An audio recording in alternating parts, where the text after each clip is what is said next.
बिस्मिल्लाहिर्रहमानिर्रहीम। अस्सलामुअलैकुम वरहमतुल्लाहि वबरकातुहू। जी प्यारी तालिबात, कैसी हैं आप? उम्मीद करती हूँ कि आप खैरियत से होंगी। आज हमारा सबक नंबर 14 है, जो कि मुश्तमिल है दरख्वास्त बराए हसूल सर्टिफ़िकेट। ये कल हमने दरख्वास्त की थी, दरख्वास्त बराए शमूलियत शादी। तो आज हम अगली दरख्वास्त कर रहे हैं। मुझे उम्मीद है कि कल आपको बहुत ही अच्छी तरह से मैंने तफसीलन समझाया था कि दरख्वास्त नवीसी के उसूल क्या हैं और फिर कैसे आपने उसको लिखना है। खाका भी मैंने आपको बहुत अच्छी तरह समझाया था, लेकिन फिर हम दोबारा से आज उसको दोहराएंगे।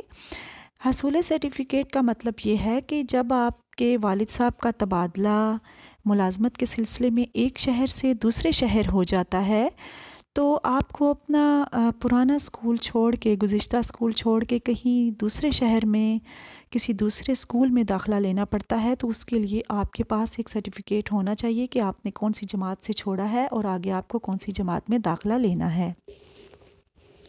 तो उस सिलसिले में ये दरख्वास्त लिखी जा रही है। अपने प्रिंसिपल को ही लिखेंगे,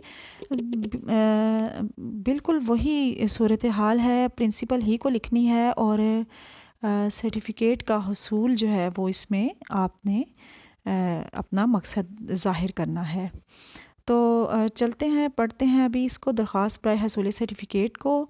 और वही उसूल हैं जो पिछले लेक्चर में, पिछले सबक में आपको मैं बता चुकी हूँ।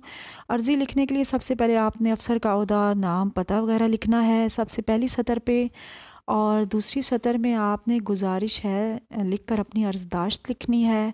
लेकिन उससे पहले मैं आपको बता चुकी हूँ कि आपने उन्वान भी लिखना है, ठीक है।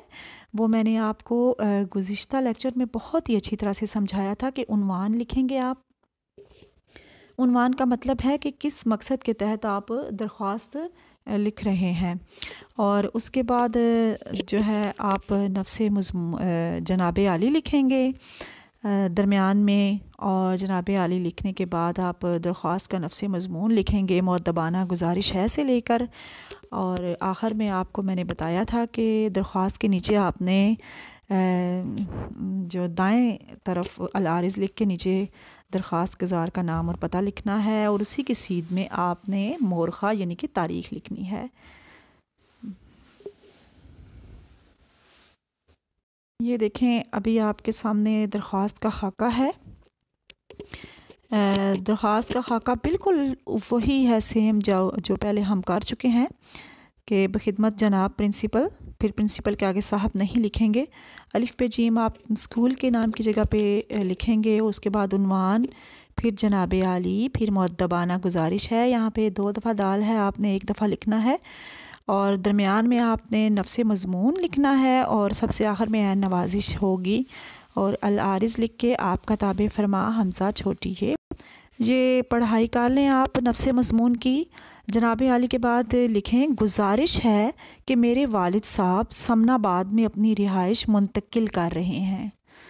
ठीक है, मुंतकिल कर रहे हैं, तब्दील कर रहे हैं, बदल रहे हैं। और मुझे भी माँ बाप के साथ समनाबाद में सकूनत पजीर होना है। ये आपके पास टेक्स्ट बुक में मौजूद है, सकूनत पजीर होना है। लिहाजा मुल्तमिस हूँ, गुजारिश करता हूँ कि स्कूल छोड़ने का सर्टिफ़िकेट मरहमत फ़रमाएँ। फ़क़्त आप दरख्वास्त गुज़ार आप नीचे उसरा खाके के मुताबिक ही लिखेंगे। मुंतकिल करना, एक जगह से दूसरी जगह पे जाना। अपनी रिहाइश को मुंतकिल कर रहे हैं मेरे वालिद साहब समनाबाद में, तो मुझे भी अपने वालिद साहब के साथ समनाबाद में सकूनत पजीर होना है, यानी कि उनके साथ रिहाइश रखनी है। यह आपने वहाँ से बहुत ही अच्छी तरह से याद कर लेना है।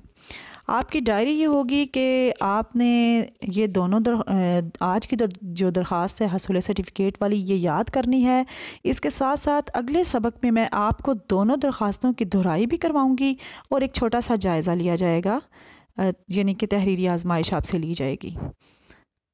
उम्मीद करती हूँ कि आपको सबक समझ में आ गया होगा। अपनी टेक्स्ट बुक से, अपनी दरसी किताब से आपने इसको खोल के बहुत ही अच्छी तरह से इसकी पढ़ाई करनी है और इसको याद करना है। अल्लाह हाफिज़।